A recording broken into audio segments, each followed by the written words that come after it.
Ce soir, l'événement, c'est la nuit du RGPD, en anglais Trust and Privacy Night.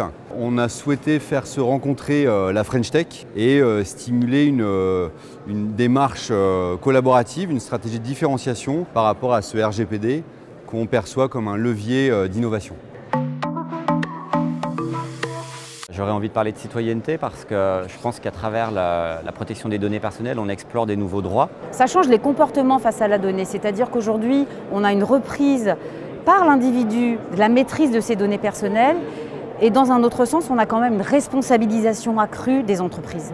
Le RGPD, c'est la confiance et c'est pour ça qu'on a appelé ça Trust and Privacy Night.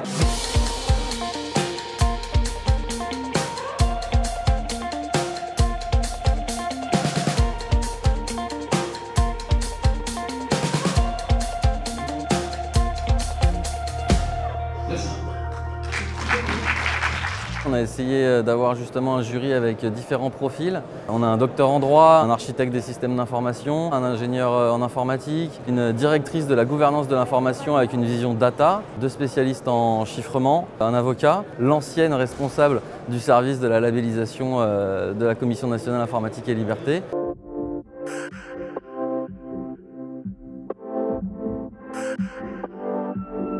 Aujourd'hui, il y a une multitude d'outils qui sont sur le marché. Beaucoup surfent avec le phénomène RGPD du moment. Et au final, ce label il sera garant des garanties que peut fournir une start-up qui fait des produits Privacy Tech. Donc rendez-vous au-dessus pour un apéritif et puis surtout pour aller rencontrer nos startups, nos innovateurs de la privacy. En France, je trouve qu'il y a une liberté de création et il y a un élan qui n'existe pas dans d'autres pays.